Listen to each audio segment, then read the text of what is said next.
Maswera sei muri yeZimbabwe, tinokuchingamidzai zvekare kune chimwe chirongwa pano paFacebook Secrets and Confessions. Kuri sei kwose kwamungava muri kumativi mana enyika. Regedzei tibva tapinda mumamessages edu atadzoka takakubatirai zvakangooma hazvo veduwe. Vanzi mukoma muri sei? Ino ndauya pano ndiine confession yangu iyo yandinayo ndichitaura izvi ndiri kutomanikidzwa neizwi rinotaura neni. Izwi iri ndinofungidzira kuti izwi rengirozi yakatumwa kubva kudenga kuti inge ichizondiyambira kuti nguva yangu yava pedyo.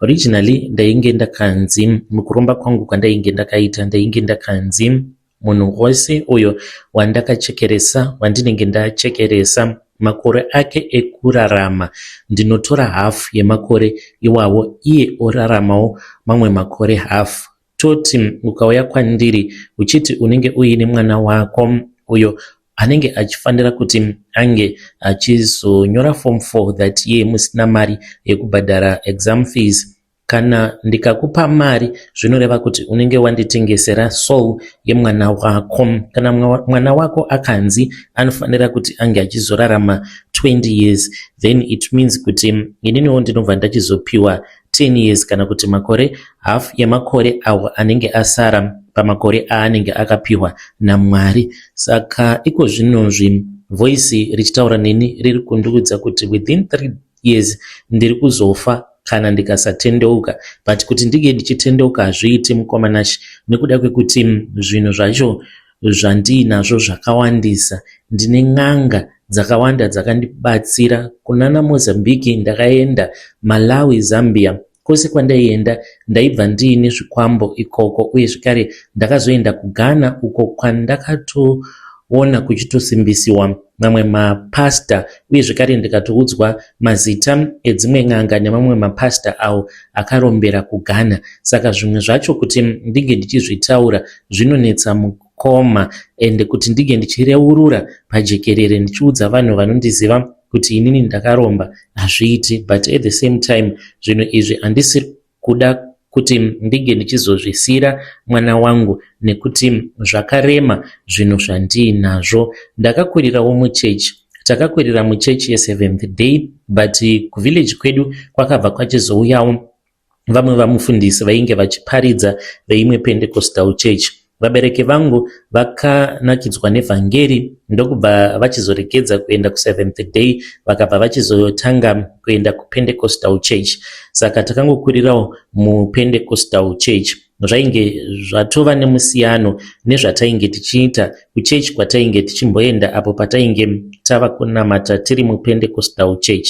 Saka mari ndiyo yaikosheswa muchechi imomo. Waiti kana ukasabvisa mari yeLove Offering, vaiti kana vaparidza zviya waitogumisidzira watobvisa kamari ako kaunenge uinako. Sometimes kanenge kari kamari kaunenge waseva uchiti ndozotengawo kana usavi hwekuti ndige ndichizobikawo kana ndadzokera kumba after church. But nekuda kwemharidzo dzainge dzichiparidzwa muchechi imomo, vazhinji mukoma vaizosunungura apo pavanenge vakasungirira kalast money, then vobva vachizopa mari iyoyo kuna vamufundisi seLove Offering. But church yakatibatsira vamwe because takazobvawo kumaruzeva nekuda kwechechi iyoyo, tikabva tachizotangawo kugara muHarare, tikatotanga kutoshanda semagarden boy tichishandira vamwe vanhu vakuru vemuchechi imomo. Saka ndakatanga kudzidzirawo mabasa emibato yemaoko, zvinhu zvangu zvikatanga kuita zvakanaka. Ndakabhabhatidzwa ndikatomboparidza, ndainge ndichitoda kutoenda kuBible school but handina kuzoita saizvozvo. Ndakangotanga kufokasa on another ministry. Pandakaona kuti muchechi haufi wakapiwa chinzvimbo kana kuri kunzi unenge usina mari, ndopandakazofamba. Ndainge ndiine business rangu randainge ndiinaro, zvinhu zvainge zvisingafambi zvakanaka. Ndikati pano kuti ndinge ndichipfuma ndoita sei, because shungu dzangu dzainge dziri dzekuti ndiwanewo position muchechi, but ndaiona kuti avo vainge vaine mari dzavo ndivo vainge vachikasika kupiwa zvigaro muchechi. Saka ndainge ndichitsvaka nzira dzekuti ndingazvisumudzira sei nadzo mukuzofamba. Ndainge ndava kugara kumba kwavatete vangu avo vainge vava kugarawo muHarare. Saka vatete ava vainge vaine zvimari zvavo, vainge vari mwana weumwe mukadzi uyo ainge akambodanana nasekuru, saka vainge vachigara pamba paamai vavo. Saka kusaidi kwavo vainge vari vanhu vaiva nemari vachibatsirwa nemadzisekuru avo, hanzvadzi yaamai vavo. Ndakaenda kwavari even though vabereki vangu vainge vasingadi kuti ndinge ndichienda kunovaona vatete ivavo because vainge vaine magrudge paukama hwavo. Ini ndakati handingambotadzi kuti ndinge ndichienda kunoona vatete because ndaitoziva kuti pavari ndipo painge pachazobva breakthrough yangu. Handina kunge ndakaziva kuti vatete vainge vakaromba. Pandakazotaura navatete ndichivaudza nyaya yangu kuti ndainge ndichidawo kuti vange vachindikweretesa mari ndinge ndichimboboosta business rangu, vatete vakabva vandipa bhuku vakanditi chindinyorera mazita matatu evanhu vekuchechi kwenyu, first name nesurname. Saka ndakangonyora mazita matatu evanhu vandakatanga kufunga mupfungwa dzangu. Ndanyora mazita avo, vanhu ivavo vatete vakatora bhuku. Mukomanashi hapana kana kumbopera gore vanhu vose ivavo vari vatatu vainge vashaika. Asi chakandishamisa ndechekuti vatete vangu vakabva vatotenga motikari nyowani. Motikari iyoyo even though vainge vakaitenga vachiti vainge vachiida, asi vainge vachindisiya ndichidriver almost each and every time. Vaikwanisa kutobuda votoenda kana kutown vachishandisa makombi, but motikari vaingoisiya vakaipaka. Ndakazogara navo pasi ndikati vatete ndiudzei, imimi zvinhu zvenyu munombozvifambisa sei? Mune motikari dzakawanda pano, asi nguva zhinji motikari idzi hamufambe nadzo, munosarudza kufamba nemakombi. Vakaseka vakati hadzisi motikari idzi, vana vangu. Vakandiudza kuti ainge ari makofini, uye zvekare motikari idzodzo ndidzo dzavaishandisa pakugadzira kwavainge vachiita mari. Ndakati handisi kunzwisisa. Vakabva vachizoti kwandiri, ipo paya pawakanyora mazita evanhu avo andakakuti unge uchinyora, ndakatoita mari yakawanda chaizvo kuMozambique. Ndakabva ndachizoti kwavari, kana kuri kunzi makaita mari neniwo ndinoida. Vakaseka vakati hazviite kuti unge uchidya mari iyoyo nekuti mari ndeyangu, unless kana kuri kunzi ndikaenda newe kuMozambique then unogadzirirwa zvako zvinhu wakazvimirira sedunga munhu. Ndikabva ndati ndigadzirirei vatete, kuti chandiri kuda imari chete. Ndakazoenda navatete vangu kuMozambique. Tasvika kuya ndakabva ndachizopiwa mitemo yandakapiwa yekuti ndinofanira kuti ndige ndichizobatsira vanhu vanotambura. Umwe noumwe wandinenge ndabatsira ndinozotora makore ake ekurarama, uye zvekare ndakabva ndachizopiwa dende iro randakanzi rinofanira kuti ringe richizogara neropa. Saka nyaya yainge iripo yainge iri yekuti ndainge ndichifanira kuti ndinge ndichizopfuma neropa revanhu. Pakutanga mukomanashi handina kumbofunga kuti zvandainge ndichiita ndainge ndichiita zvinhu zvakaipa.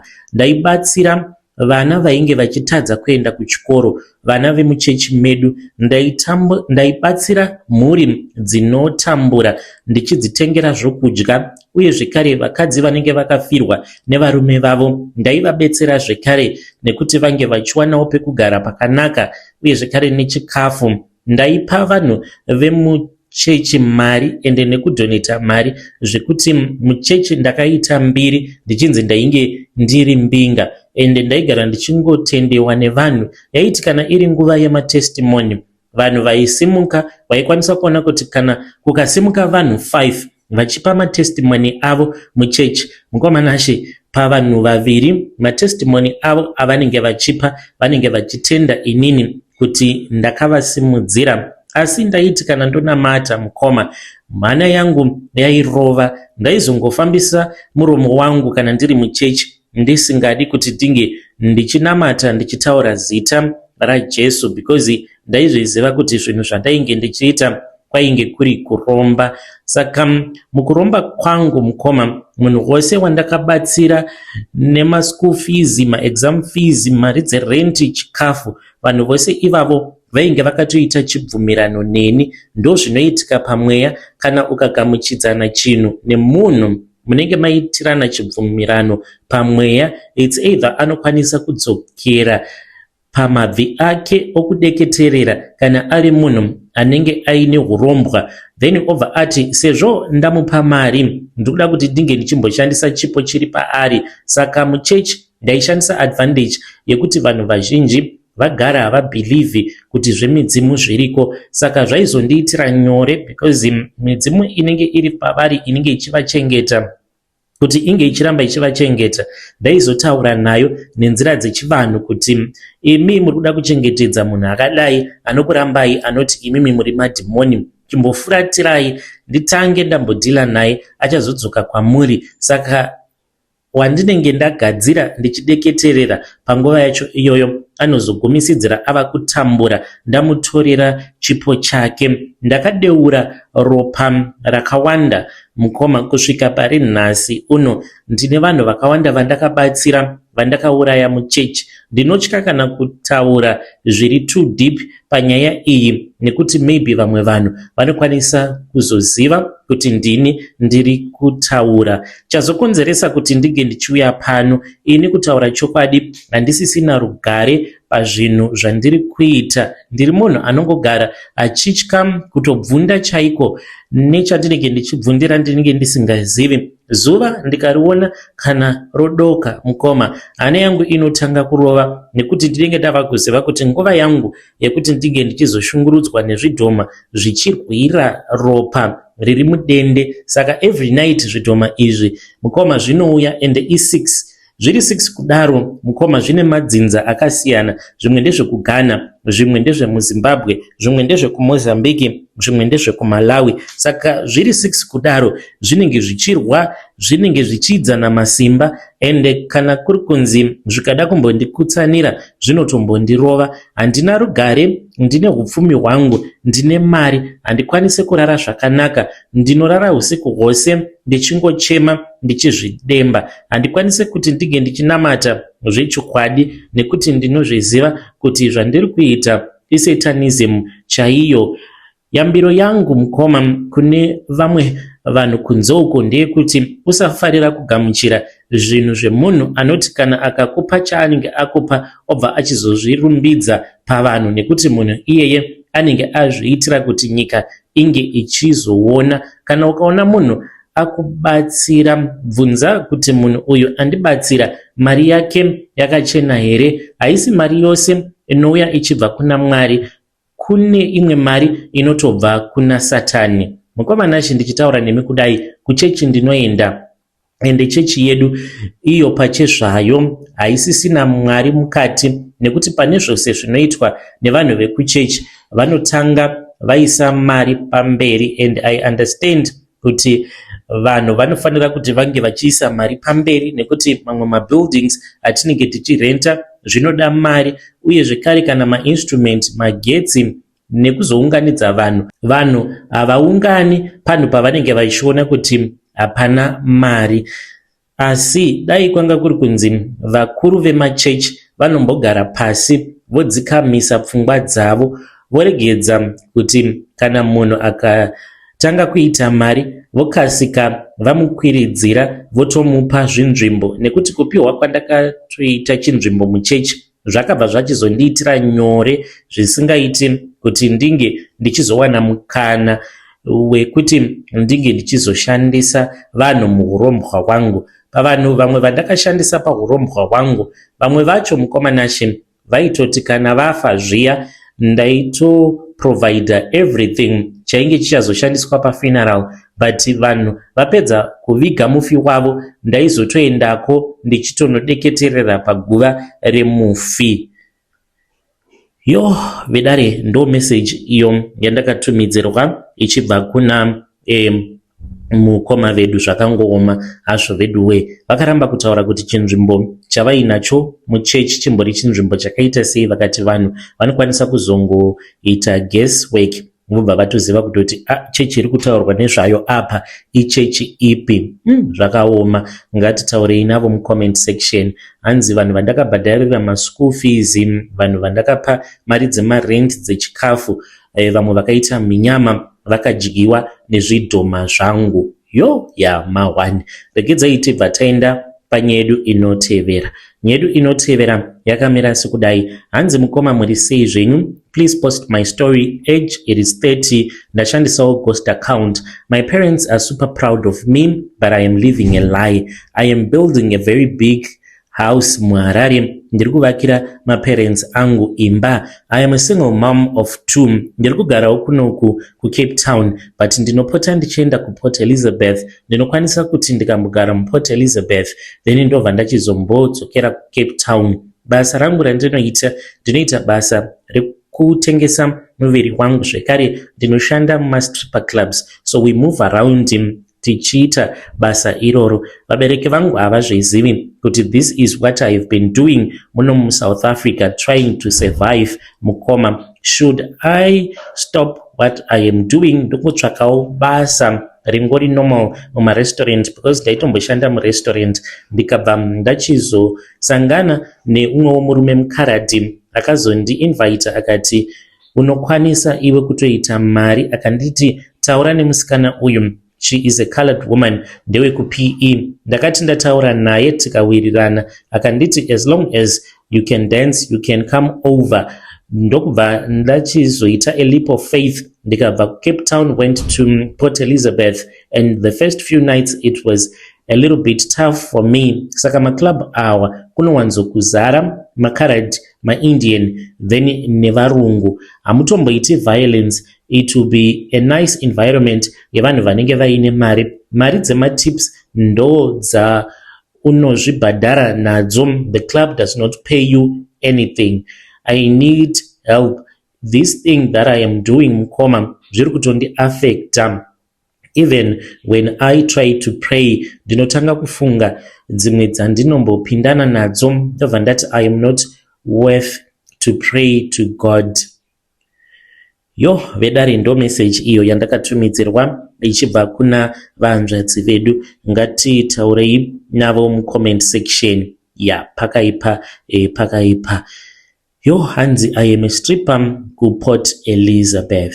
Regedzai tibva taenda panyedu inotevera. Nyedu inotevera yakamira sekudai. Hanzi mukoma muri sei? Ininiwo ndine makore 52 years ekuberekwa. Ndinogara ndichiteerera nyaya dzenyu nguva dzose, ndo dzinotondivaraidza ndiri pabasa. Ndauyawo pano kuti ndige ndichitaurawo nevana vechidiki, macouples echidiki, na anyone who is listening uyo anoti achiri nemukana wekuti ange achibuilda upenyu hwake. Izviwo ndo zvakaitika kwandiri. I was the first born in the family. Baba vangu vainge vaine madzimai matatu. Sezvo ndainge ndiri ni first born, ndainge ndiri mwana aigona chikoro zvisingaite. Ndaitobhadharirwa fees nematicha epachikoro pandainge ndichidzidza. Saka ndakazotorwa nemukadzi waheadmaster akati ainge achida kuti ndinge ndichigara muHarare ndichidzidza muHarare kuitira kuti ndikwanise kuzowana vanhu vaizondisponsor. Zvimwe kuda ndikadai ndakakwanisa kuendawo kumhiri kwemakungwa. Ndava muHarare mukoma,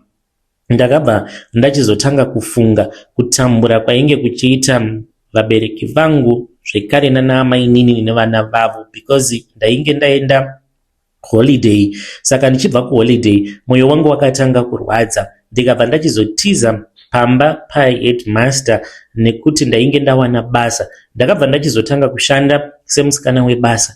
Vabereki vangu nanamainini nevaning'ina vangu vose vakafara, because ndakati mwedzi wapera ndokubva ndachizoenda ndakatenga chikafu mukoma. Makore acho iwawo mariwo yedu yemuZimbabwe yainge ichiri kutenga. Saka pandakasvika kokumusha ndichizotuma vanhu kuti vange vachienda kunoudza vanhu vepamba pedu kuti vauye nengoro, baba vangu vakashamisika because ndainge ndisingatozivikanwe kuti ndainge ndiripi. Makore acho iwawo mafoni, vanhu vainge vaine mafoni vainge vari vashoma. Saka pandakaona kuti baba vangu nanamainini naamai nevaning'ina vangu vaifara zvisingaite apa musi iwoyo, akandiudza kuti vainge vachitoda kutoseva sadza nemunyu wekupedzisira wainge wasara mumba. Saka I then decided not to go back to school. Ndakabva ndachizotora mumwe munin'ina wangu ainge ari mwana waamainini, mudzimai wenumber 2 wababa vangu. Ndokubva ndachizodzoka naye kuHarare tikatanga kushanda. Saka taibatanidza mari, dzimwe nguva taingotenga chikafu tonobatisa pabhazi, vabereki vobva vachizoenda vobva vachizonotora. Saka ndakabva ndachizoti sezvo iye ainge ari mudiki, because ainge aine 14 years, ndikati iwewe chitanga kuenda kuchikoro uchishanda. Saka aitoenda kunight school ndichitopota ndichimudzidzisa. Akati apasa, akaita lucky mukoma, vanhu vaainge achishandira vakabva vachizomuendesa ku A level. After A level akaenda ku university, but ndainge ndichimubatsira zvekare. Vaning'ina vangu vose mukoma ndakavabatsira kuti vakwanise kunyora ma-O level. Kana pari sepamusha zvelevel rangu makore iwawo ndakamboedza mukoma nachi kucheresa mugodhi, kutengawo zvipfuwo. Ndainge ndisingazorore ende ndainge ndisingadi zvekupinda mumarelationship nekuti ndaitya kuti zvinokwanisa kuzondikanganisa. Saka mwana waamainini akabva achizoenda kumhiri kwemakungwa. Aenda kumhiri kwemakungwa, vanhu vakatanga kutorana one by one kudzamara ndichizosara ndiri ndega muZimbabwe. Ndasara ndiri ndega muZimbabwe kudaro upenyu hwakabva hwachizondiomera. By then ndainge ndava kumurume. Murume wangu vainge vakamuvenga nekuda kwekuti ainge ari munhu anotambura. Ndakabva ndachizobva kumurume, zvinhu zvandiomera, ndisina kana ainge achikwanisa kuti ange achizondibatsira. Kwava kubva ndachizoya kuno kuJoni mukoma. Even though ndainge ndichiwana mari shoma, ndaibetserawo hama nepandainge ndichigona napo. My life never moved, but my siblings right now vari kumhiri kwemakungwa. They have moved on, vari married, vane dzimba dzavo, and unyatsokuona kuti they have progressed in life. Inini mukoma nashi, of course ndakaitawo vana from my previous marriage, but zvangu hazvisi kumbofamba. Pavana, kunyange vana vaamai vangu chaivo, kana ndikataura navo kuti vasikana chindibatsira iwo ndikwanise kuuya ikoko, vanenge vachiti zvinonetsa. Mukoma kuverenga chaiko ndinogona kuverenga, asi pandakataura nemunin'ina wangu ndichiti ndikuda kuti ndige ndichiita nurse aid, akabva ati kwandiri, nurse aid sisi inonetsa because imimi chirungu hamugoni. Ndakarwadziwa. Akati kwandiri, kana tikakubatsirai mukauya kunoku kuUK kunozoda kuti munge muchizoita matest eEnglish, hamugoni, saka tinenge tatambisa mari. Vari kuda kuti ndige ndichienda kunogara kumusha, hanzi tichange tichidevelopa musha, mugere pamusha. Handizivi kuti munozvionawo sei. Ndo thank you yacho iyoyi yandakawana after ndakabatsira mhuri yose at a very young age mukoma, kusarudza kusiya chikoro. Ndikati ndikuda kuti ndinge ndichishanda kubetsera vana vaamai vangu, baba vangu nemadzimai avo. Saka ndichiuya panapa ndikuda kutaura neavo vanenge vachiri nemukana wekuti vange vachivaka upenyu hwavo. Sometimes zviri nani kuti umbofokasa pauri iwewe, nekuti mari dzimwe dzaunenge uchiburitsa uchiti uri kusimudzira vamwe vanhu mune ramangwana, kana vanhu vazobudirira havazombokurangariri. I feel as if ndiri bitter, sezvandakaudzwa nehanzvadzi yangu last born yemumhuri medu. Akati, sisi chamunobhohera mune bitterness, kungotaura nemi munenge muri bitter. Ndokusaka ndisingadi kutaura nemi. Isusu vamwe tine ma-stresses kuno kuma-bills atiinawo, hamumbofi makamanzwisisa.